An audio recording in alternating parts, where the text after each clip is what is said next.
بسم اللہ الرحمن الرحیم۔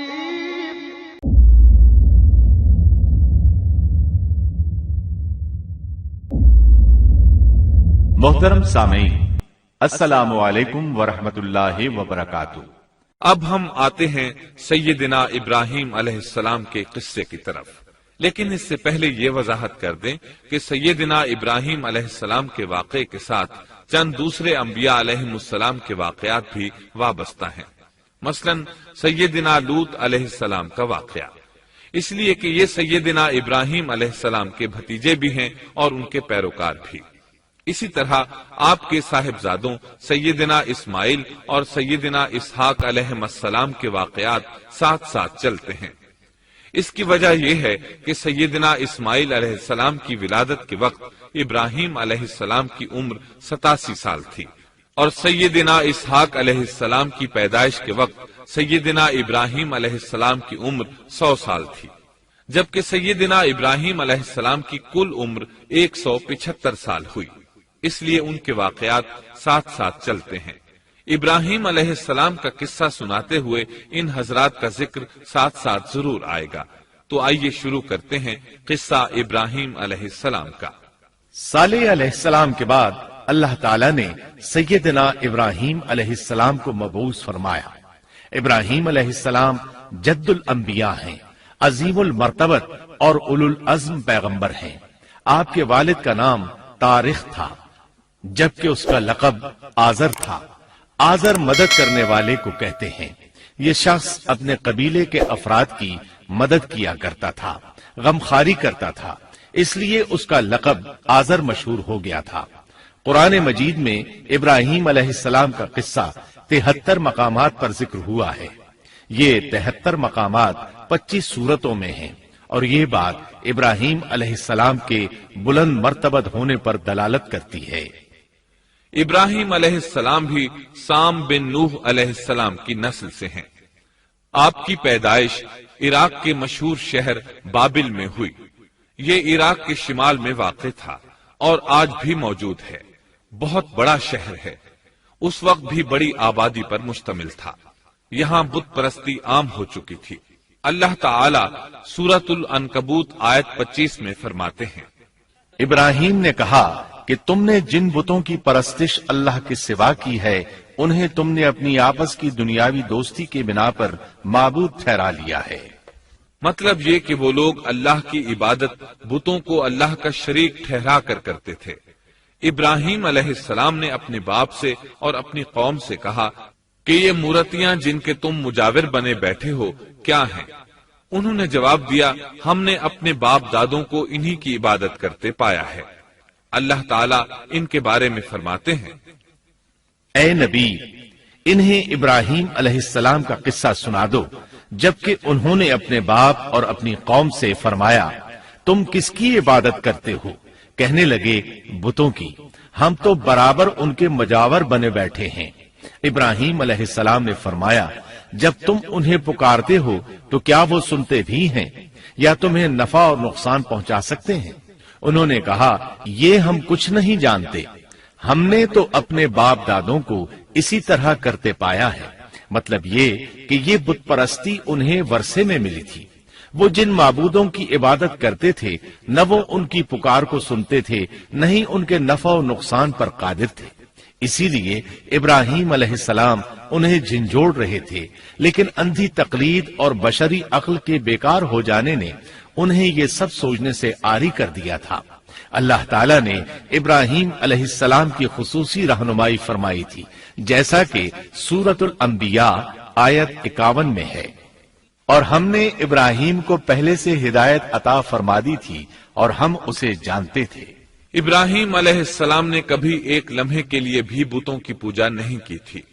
آپ نے اپنی قوم کو بتوں کی پوجا کرتے دیکھا تو انہیں ملامت کی، ایک اللہ کی طرف دعوت دی، اور اس دعوت کی ابتدا انہوں نے اپنے باپ سے کی۔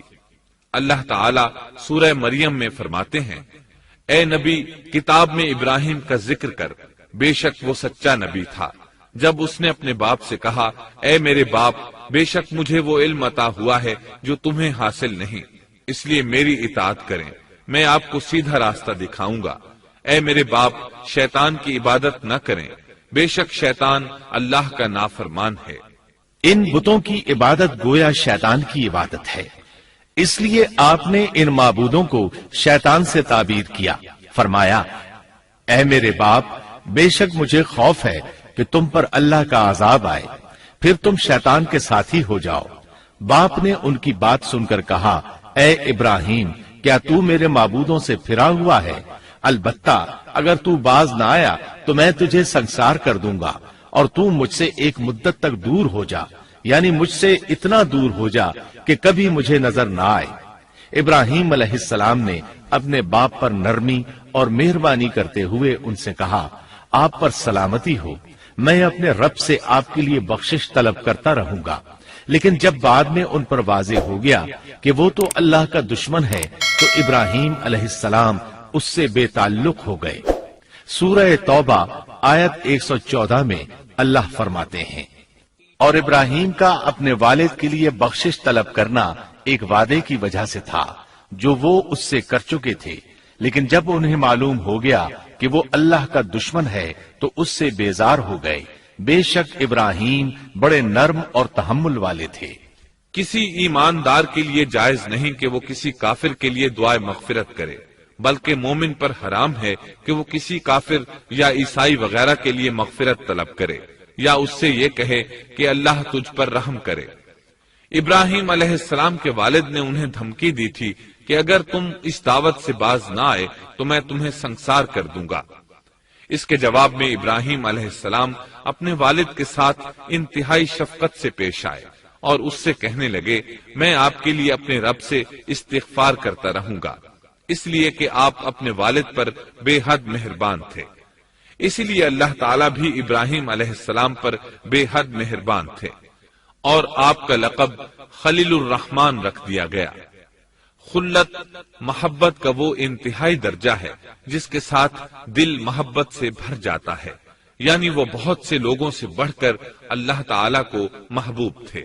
والد کے سخت جواب کے بعد ابراہیم علیہ السلام نے ان سے علیحدگی اختیار کر لی اور انہیں مخاطب کر کے فرمایا، میں تمہیں چھوڑتا ہوں اور جنہیں تم اللہ کے سوا پکارتے ہو ان کو بھی چھوڑتا ہوں، میں اپنے رب کو پکاروں گا، مجھے امید ہے میں اپنے رب کو پکار کر محروم نہیں رہوں گا۔ آپ اللہ کے پیارے اور پسندیدہ نبی تھے۔ جب آپ نے اپنی قوم کو توحید کی دعوت دی اس وقت آپ نوجوان تھے، آپ کی عمر 16 سال تھی۔ ساتھ میں آپ اس بات پر غور و فکر بھی کرتے کہ آخر یہ لوگ بتوں کی پوجا کیوں کرتے ہیں۔ آپ کا دل ان کے شرک پر بہت کوڑتا۔ آخر آپ نے مصمم ارادہ کر لیا کہ اس شر اور فساد کی جڑ کو کاٹ کر رہیں گے، یعنی ان بتوں کو توڑ کر رہیں گے۔ آپ اپنی قوم کو بتوں کو توڑ دینے کی دھمکی دیتے رہے۔ اس دھمکی کا ذکر اللہ تعالیٰ نے سورۃ الانبیاء آیت 57 میں کیا ہے، اور اللہ کی قسم میں تمہارے بتوں کا علاج کروں گا جب تم پیٹھ پھیر کر جا چکے ہوگے۔ یہ بات ابراہیم علیہ السلام نے پوشیدہ نہیں اعلانیہ کہی تھی۔ آخر انتظار کا وقت ختم ہوا، عید کا دن آ پہنچا۔ عید کے دن وہ لوگ صبح سویرے گھر سے نکلنے سے پہلے کھانا پکا کر اپنے معبودوں کے سامنے رکھتے تھے، پھر شہر سے باہر ایک میدان میں جمع ہوتے، وہاں کھیلتے کودتے خوشیاں مناتے، ناز سے چلتے پھرتے اور کھانا کھاتے۔ شام کو گھروں کی طرف آتے، صبح بتوں کے پاس جو کھانا رکھ گئے تھے اس کو اٹھاتے اور تبرک سمجھ کر کھا جاتے۔ اپنے معمول کے مطابق انہوں نے عید کی تیاری کر لی، لیکن ابراہیم علیہ السلام تیار نہ ہوئے، اس لیے کہ وہ تو ان کے ساتھ جانے کا ارادہ ہی نہیں رکھتے تھے۔ وہ لوگ جانے سے پہلے ابراہیم علیہ السلام کے پاس آئے اور کہنے لگے، کیا آپ ہمارے ساتھ نہیں جائیں گے؟ سیدنا ابراہیم علیہ السلام نے آسمان کی طرف نگاہ کی اور فرمایا، میں بیمار ہوں۔ یہ تمام واقعہ سورۃ الانبیاء آیات 51 تا 58 میں بیان ہوا ہے۔ یقیناً ہم نے ابراہیم کو پہلے سے ہدایت فرما دی تھی اور ہم اسے جانتے تھے، جبکہ اس نے اپنے باپ سے اور اپنی قوم سے کہا کہ یہ مورتیاں جن کے تم مجاور بنے بیٹھے ہو کیا ہیں؟ سب نے کہا، ہم نے اپنے باپ دادوں کو انہی کی عبادت کرتے پایا ہے۔ آپ نے فرمایا پھر تو تم اور تمہارے باپ دادا سبھی یقیناً کھلی گمراہی میں مبتلا رہے۔ کہنے لگے کیا آپ سچ مچ ہمارے پاس حق لائے ہیں یا یوں ہی مذاق کر رہے ہیں؟ آپ نے فرمایا نہیں نہیں، در حقیقت تم سب کا پروردگار تو وہ ہے جو آسمان و زمین کا مالک ہے، جس نے انہیں پیدا کیا ہے۔ میں تو ایسی بات کا گواہ اور قائل ہوں، اور اللہ کی قسم میں تمہارے ان معبودوں کا علاج تمہاری غیر موجودگی میں کروں گا۔ پس اس نے ان سب کے ٹکڑے کر دیے، البتہ صرف بڑے بت کو چھوڑ دیا، یہ اس لیے کیا کہ وہ سب اس کی طرف لوٹے۔ ابراہیم علیہ السلام نے لوگوں کے ساتھ عیدگاہ جانے سے انکار کیا اور عذر پیش کیا کہ وہ بیمار ہیں۔ وہ لوگ آپ کو چھوڑ کر چلے گئے۔ بعد میں ابراہیم علیہ السلام ان بتوں کے پاس گئے، دیکھا کہ ان کے سامنے کھانا پڑا ہے۔ چونکہ سب لوگ کھانا لائے تھے اس لیے یہ کھانا بہت زیادہ تھا، لیکن ان جھوٹے معبودوں نے اسے کھانا تو درکنار اس کو چھوا تک نہ تھا۔ ابراہیم علیہ السلام نے انہیں مخاطب کر کے کہا، یہ اتنا کھانا تمہارے سامنے پڑا ہے، تم اس کو کھاتے کیوں نہیں؟ تمہیں کیا ہو گیا کہ بات تک نہیں کرتے؟ پھر پوری قوت سے دائیں ہاتھ سے کلہاڑا مار کر ان کے ٹکڑے ٹکڑے کر دیے، لیکن بڑے بت کو چھوڑ دیا تاکہ سب اسی کی طرف رجوع کریں۔ تمام چھوٹے بتوں کو توڑ کر کلہاڑا اس بڑے بت کے کندھے پر رکھ دیا۔ مشرکین میلے سے لوٹے تو دیکھا ان کے سارے معبود اوندھے منہ ٹوٹے پھوٹے پڑے ہیں، ان کے تمام معبودوں کو توڑ دیا گیا تھا۔ وہ حیران رہ گئے کہ یہ کیسے ہو گیا، کس نے کیا؟ کہنے لگے یہ کام کس ظالم کا ہے، اس نے ہمارے معبودوں کی توہین کی ہے۔ اس وقت جن لوگوں نے ابراہیم علیہ السلام کا وہ کلام سنا تھا انہیں ان کا خیال آ گیا، کہنے لگے وہ نوجوان جس کا نام ابراہیم ہے اسے ہم نے اپنے بتوں کی مذمت کرتے سنا ہے۔ اللہ کی قدرت کہ ابراہیم علیہ السلام کا جو مقصد تھا وہ خود بخود پورا ہو رہا تھا۔ قوم کے لوگ مشورہ کر رہے تھے کہ سب کو جمع کرو اور اسے بلاؤ، پھر اسے سزا دو۔ چنانچہ تمام اہل باطل چھوٹے بڑے جمع ہو گئے، کارروائی شروع ہو گئی۔ کہنے لگے اے ابراہیم، ہمارے معبودوں کے ساتھ یہ لغو حرکت تو نے کی ہے۔ ابراہیم علیہ السلام نے جواب دیا، یہ کام تو اس بڑے بت کا ہے، مجھ سے کیوں پوچھتے ہو؟ تم اپنے معبودوں سے کیوں نہیں پوچھ لیتے کہ ان کے ٹکڑے کس نے اڑائے ہیں؟ ابراہیم علیہ السلام کا جواب سن کر وہ سب سوچ میں پڑ گئے، پھر کہنے لگے ہم نے بڑی غلطی کی، اپنے معبودوں کے پاس کسی کو حفاظت کے لیے نہیں چھوڑا۔ اس قدر واضح بات محسوس کر کے بھی وہ ظالم ایمان نہ لائے، بلکہ شیطان نے ان کے دلوں میں وسوسہ ڈالا اور انہوں نے غور و فکر کر کے کہا، اے ابراہیم، کیا تمہیں علم نہیں یہ تو بے زبان ہیں، یہ بول نہیں سکتے۔ اب ابراہیم علیہ السلام نے فرمایا، تب پھر تم اللہ کے سوا اس چیز کی عبادت کرتے ہو جو تمہیں کچھ بھی نفع نہ دے سکے اور نہ نقصان پہنچا سکے۔ تعجب ہے تم پر اور ان پر بھی جنہیں تم اللہ کے سوا پکارتے ہو، کیا تم میں بالکل عقل نہیں؟ اس طرح ابراہیم علیہ السلام نے ان پر حقیقت خوب اچھی طرح واضح کر دی۔ ان سے فرمایا تم ان کی پوجا کرتے ہو جن کو تم خود تراشتے ہو، یعنی ان کا حال تو یہ ہے کہ تم نے ان کو خود اپنے ہاتھوں سے تراشا اور ان کی عبادت کرنے لگے، جبکہ تمہیں اور تمہاری بنائی ہوئی چیزوں کو اللہ ہی نے پیدا کیا ہے۔ ابراہیم علیہ السلام نے ایک کلہاڑے کی مدد سے ان سب بتوں کو تہس نہس کر دیا تھا۔ یہ اس بات کی واضح ترین نشانی تھی کہ یہ بالکل بے بس ہیں، لیکن اس واضح نشانی کے باوجود وہ اپنے کفر ہی پر ڈٹے رہے اور لگے ابراہیم علیہ السلام کو دھمکیاں دینے۔ کہنے لگے اس کے لیے ایک آتش کدہ بناؤ اور اسے اس دہتی آگ میں ڈال دو۔ پھر ان لوگوں نے ایک چٹیل میدان کا انتخاب کیا جہاں مٹی نام کی کوئی چیز نہیں تھی۔ اس میدان کو پتھروں کی باڑ کے ساتھ گھیر دیا گیا۔ پھر سب لوگوں کو حکم دیا گیا کہ وہ لکڑیاں جمع کر کے اس گھیری ہوئی جگہ میں رکھیں۔ چنانچہ سب لوگ لکڑیاں جمع کر کے وہاں لانے لگے، یہاں تک کہ عورتوں اور بچوں نے بھی اس کام میں بڑھ چڑھ کر حصہ لیا۔ میدان میں اتنی لکڑیاں جمع ہو گئیں کہ زمین نظر نہیں آتی تھی۔ یہ لکڑیاں زمین پر ایک اونچی دیوار محسوس ہوتی تھیں۔ پھر ان لکڑیوں کو آگ لگائی گئی۔ جب آگ کے شعلے آسمان سے باتیں کرنے لگے تو انہوں نے ابراہیم علیہ السلام کو آگ میں ڈالنے کے لیے ایک جھولا تیار کیا۔ اس میں سیدنا ابراہیم علیہ السلام کو رکھا گیا۔ اس وقت آپ نے یہ دعا پڑھی، حسبنا اللہ ونعم الوکیل۔ ہمیں اللہ کافی ہے اور وہی بہترین کارساز ہے۔ یہ کلمہ ہر محتاج اور مصیبت زدہ کو پڑھنا چاہیے۔ بخاری میں ہے، رسول اللہ صلی اللہ علیہ وسلم نے فرمایا، حسبنا اللہ و نعم الوکیل ابراہیم علیہ السلام نے اس وقت فرمایا تھا جب انہیں آگ میں پھینکا جانے لگا تھا۔ مطلب یہ کہ ہم اللہ ہی پر بھروسہ کرتے ہیں، اس کے سوا ہمارا کسی پر بھروسہ نہیں۔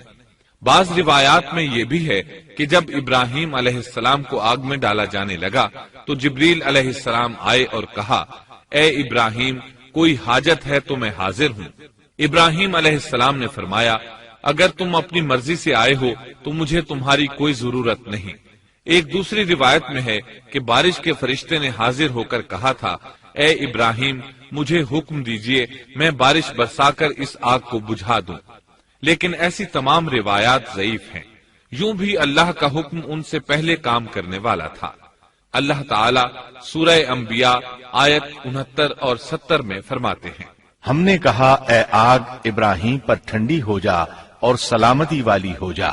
گو انہوں نے ابراہیم کا برا چاہا لیکن ہم نے انہیں ہی نقصان پانے والا کر دیا۔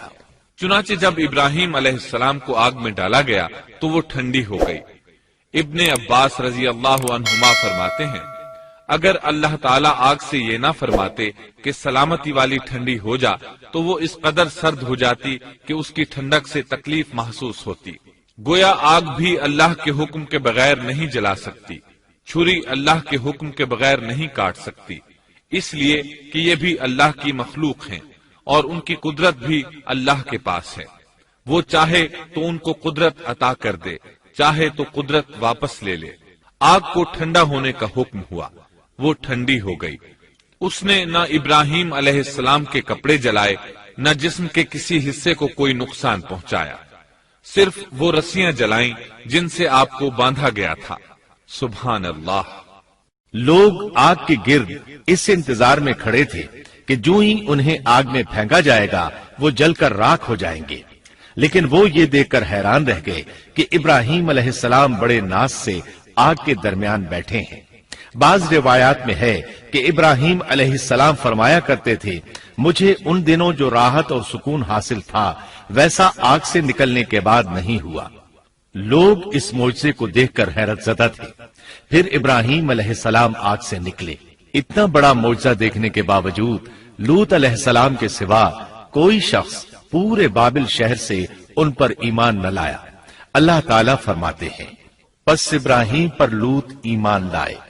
مطلب یہ کہ پوری بستی سے لوط علیہ السلام تھے جو آپ پر ایمان لائے تھے، باقی تمام لوگ کفر ہی پر ڈٹے رہے۔ ابراہیم علیہ السلام ان کا رویہ دیکھ کر نا امید ہو گئے کہ اس سے بڑھ کر یہ کون سا معجزہ دیکھنا چاہتے ہیں۔ ان کے بتوں کو توڑ دیا گیا، اپنی آنکھوں سے اللہ کی نشانی ان لوگوں نے دیکھی، پھر بھی یہ ایمان نہیں لائے، چنانچہ آپ نے وہاں سے ہجرت کا ارادہ فرما لیا۔ اس وقت بابل پر نمرود نامی بادشاہ کی حکومت تھی۔ کہا جاتا ہے کہ زمین کے بیشتر حصے پر اسی کی حکمرانی تھی۔ جب اس کے پاس یہ خبریں پہنچیں کہ ابراہیم علیہ السلام کو آگ میں ڈالا گیا لیکن آگ نے انہیں نہیں جلایا، تو اس نے ابراہیم علیہ السلام کو اپنے دربار میں پیش کرنے کا حکم دیا۔ ابراہیم علیہ السلام کو وہاں لایا گیا۔ نمرود نے ان سے ان کے رب کے بارے میں سوال کیا۔ اللہ تعالیٰ سورۃ البقرہ آیت 258 میں فرماتے ہیں، کیا تو نے اس شخص کو نہیں دیکھا جس نے ابراہیم سے اس کے رب کے متعلق جھگڑا کیا، اس لیے کہ اللہ نے اسے سلطنت دی تھی۔ ایک روایت میں ہے کہ 4 بادشاہوں نے زمین کے بیشتر حصے پر حکمرانی کی ہے، ان میں سے ایک نمرود ہے۔ نمرود اپنے وقت کا حاکم و بادشاہ تھا۔ ابراہیم علیہ السلام سے جب اس کی اللہ تعالیٰ کے بارے میں بات چیت ہوئی تو ابراہیم علیہ السلام نے کہا، میرا رب وہ ہے جو زندہ کرتا ہے اور مارتا ہے۔ جواب میں اس نے کہا، میں بھی زندہ کرتا ہوں اور مارتا ہوں۔